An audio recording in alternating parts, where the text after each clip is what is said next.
my beloved Boss Mike Cervera.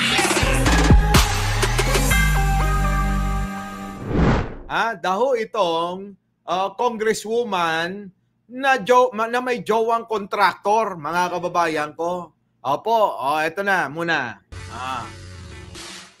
Eto ho, mga kababayan ko. Ganda talaga ni meron na ba kayong naiisip na congresswoman? Ilan lang naman yung mga congresswoman dyan, mga kababayan, ano? Oo, sige. Alamin natin kung sino ito. Pasok!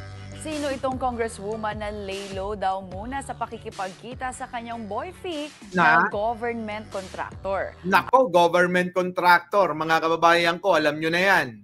Oo, sino kaya? Hindi naman si Hindi naman si Henry Alcantara. Hindi rin naman si Bryce Hernandez. At hindi rin yung mga kasama. Contractor to, mga kababayan, ha? Oo, sino kaya itong congresswoman, ano? Ayon sa ating source, damay kasi sa kontrobersiya ng flood control project si Guy. Kaya ang politiko, para hindi makaladkad, wala munang date o anumang pagkikita sa kanyang boyfriend. Sino yan, mga kababayan ko? Yung nadadamay sa flood control ghost project. Sino kaya yun? Si Mitring David? Yan ba yun? Oo. Si Jing Martin. Sigurado ka dyan? Oo. Isa publiko ang ICI hearings. Oo. Delikado. Baka sila magtakipan. Hindi naman siguro. Oo. Sino ho? Dito muna tayo. Sino kaya ito? Napansin na raw ito ng mga kanilang circle of friends simula nang pumutok ang issue. Sino yung contractor at sino itong congresswoman, mga kababayan ko? Sino? May naiisip na ba kayo? Humbakla. Hindi. Ano ka ba? Congresswoman eh. Paano si magiging humbakla yan? At saka sino naman yun? Mark Ramos, yung lalaki na contractor na jowa netong si congresswoman. Oo. Doon ako interesado eh. Sino kaya? Kasi yung babae, parang kilala ko na yun eh. Oo. Kilala ko na si congresswoman. Yung pong contractor na nasasangkot sa flood control, yun ang hindi ko kilala masyado eh. Oo. Hindi naman si Curly Discaya. Dahil lagi naman kasama si Sara Discaya. Di po ba, mga kababayan ko? Mukhang medyo nakalampag si Kong nung ipatawag ng Senado ang kanyang jowa. Kilala rin kasing dikit si subject sa mga makapangyarihang personalidad. Alaka! Iba naman ho ito dun sa isa na malapit daw sa Diyos. Baka sabihin nyo, isa lang. Yung ating daho nung nakaraan, yun naman si Lady Boss, mga kababayan. Ano? Lady Boss. Ibig sabihin ng lady boss, baka sekretary yan. Sekretary. Ilan lang naman ho yung sekretary sa Malacanang, ano?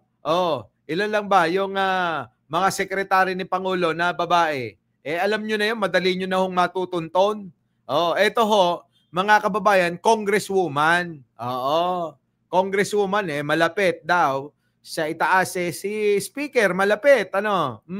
Kung saan minsan na siyang nalink sa dating politiko na may asawang galing sa malaking political clan. Alaka, mga kababayan ko. Sino kaya? Nako, mga kababayan.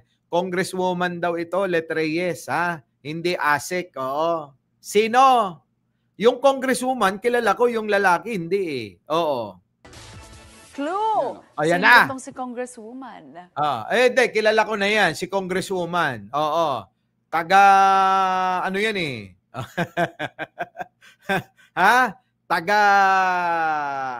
Taga G, taga doon, mga kababayan. Na mula sa lugar na may pangalang inuulit. Ayan ang clue. Ayan Ewan ko lang kung hindi nyo pa siya na makilala. Yung congresswoman, mga kababayan na babae, kilala ko ito. Taga doon po, mga kababayan, sa lugar kung saan inuulit-ulit.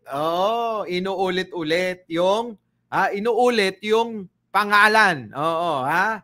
Oh, yan, taga Bilo-Bilo, ha? Taga Bulacan-Bulacan. Taga Go-Go. Oh, taga Tawi-Tawi. Ayan, taga Iloilo. Bahala na kayo mga kababayan ko. Sino ang may congresswoman na inuulit-ulit? Mga kababayan ko, alam na alam nyo yan. Lapu-Lapu. Nako, Diyos ko po. Iloilo. Ay, nako, Iloilo. Marami sumasagot, Sino ba yung taga Iloilo, mga kababayan, Si Congresswoman G ba yun? Congresswoman G? Talaga ba? Oh. No. Inuulit? Inuulit na lugar. Marami pa tayo na dito sa Pilipinas. Bulacan. Ayan. Guess na kayo, comment na. Ngayon, mga kababayan ko, tanong. Daming humula. Tanong. Yung lalaki. Sino makasagot, mga kababayan ko? Sino kaya yung lalaki, na contractor? Na ngayon ito naman si Nixon, Marikina. Hindi. Di naman inuulit yung Marikina Di ba? Yan pa yung Iloilo. Ilo. Di ba? Taytay. Rizal yun. Taga Lapu-Lapu. Cebu yun. Cebu. Di ba? Lapu-Lapu City. No? Pwede rin, Nako, pwede. Sabi ni Jenny Lynn, Blaseco, Talaga, Sino? Si Julian. Nako, sino yung Julian na yan? Mga kababayan, Congresswoman Julian? Ganun ba yon? Konggarin ba yan? Nako, mga kababayan, itanong nyo. Garin, Congressman Idol, huling-huli na. Nako, patay. Alam ko namang hindi maitatago sa inyo yan. Pero nga, ako'y, ko, mga kababayan Serbera. Ko dun sa, naiintriga ba ako kung sino yung contractor na jowa netong si Kong, si congresswoman na babae. Congresswoman, Sino kaya yung lalaki? Meron ba kayong na iisip? Baka naman, paki-comment naman, kung sino yung pong lalaki na contractor, na lover boy ni Congresswoman na inuulit-ulit yung lugar ng kanyang pinaglilingkuran, inuulit-ulit, no? Our beloved Boss Mike!